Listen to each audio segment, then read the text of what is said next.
tujuannya apa? Kita harus tahu seluk-beluk ya. Terus kita merancang juga lebih enak. Dan kita harus punya histori data dalam tersebut.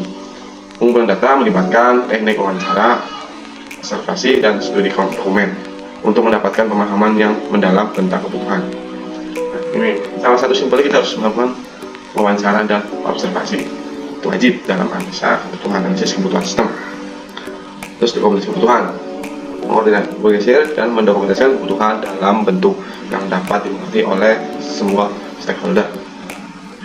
Verifikasi dan validasi kebutuhan, memastikan bahwa kebutuhan yang terdokumentasi adalah akurat, konsisten, dan dapat diukur. Jadi untuk validasi itu apa ya? Kita harus benar-benar data yang kita dapatkan, yang kita gali itu valid dan sesuai fakta yang ada. Konsep dasar kebutuhan sistem. Kebutuhan fungsional berkaitan dengan fitur dan fungsi sistem yang diinginkan atau diharapkan oleh pengguna. Kebutuhan non-fungsional menyertakan aspek-aspek seperti kinerja, keamanan, dan keandalan sistem. Konsep dasar kebutuhan sistem. Pemahaman kebutuhan sistem memberikan dasar yang kuat untuk mengembangkan sistem yang sukses. Jadi intinya kita harus paham kebutuhan sistem agar pengembangan sistemnya sukses. Analisis kebutuhan yang baik memastikan bahwa sistem yang dibangun tidak hanya memenuhi kebutuhan teknis, tapi juga mendukung tujuan bisnis dan kebutuhan si user atau si pengguna. Memahami konsep ini dapat lebih efektif dalam berkontribusi pada tim pengembangan dan menciptakan solusi yang bernilai bagi organisasi. Pentingnya analisis kebutuhan dalam pengembangan sistem. Analisis kebutuhan memainkan peran yang sangat penting dalam pengembangan sistem. Yang contoh berikut adalah beberapa alasan mengapa analisis kebutuhan sistem merupakan tahap yang kritis dalam siklus pengembangan sistem untuk memahami kebutuhan pengguna. Jadi kita harus membantu si pengguna ini pengen yang bagaimana, kebutuhannya bagaimana, dan tujuannya untuk apa. Kita harus tahu itu. Dan yang kedua, memahami kesesuaian dengan tujuan bisnis. Dapat dipastikan bahwa sistem yang dikembangkan sesuai dengan tujuan strategi bisnis organisasi. Jadi kita harus satu alur. Tujuannya bisnis ini untuk ini loh. Jadi kita menganalisisnya ya untuk kebutuhan bisnis itu, tujuan bisnis itu.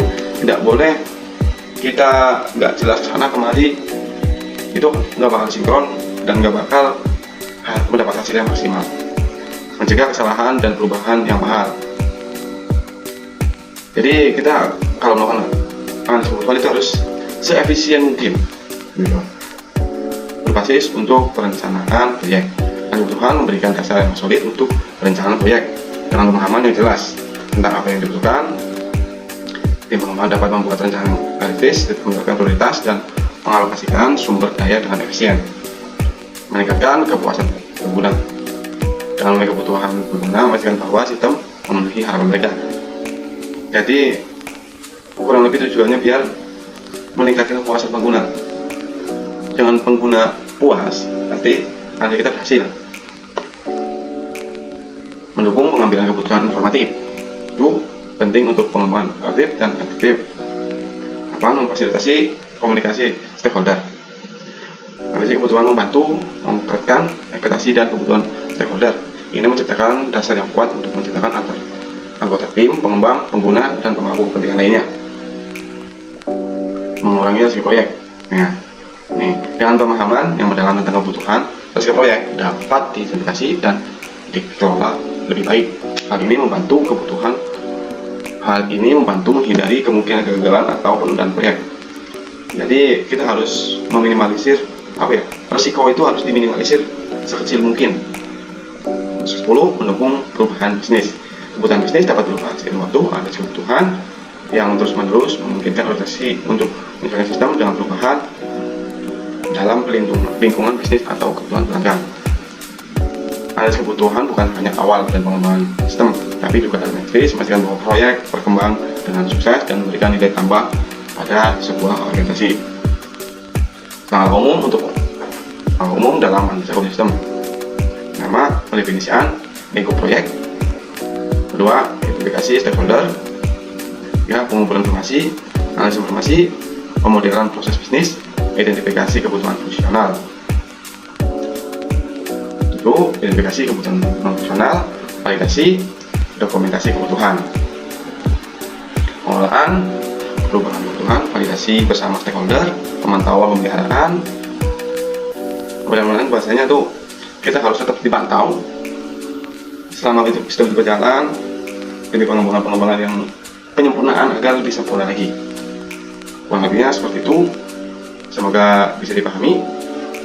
Apabila ada sesuatu yang kurang paham bisa ditanyakan di kolom chat. Apabila ada kesalahan mohon maafkan. Kurang lebihnya terima kasih. Assalamualaikum warahmatullahi wabarakatuh.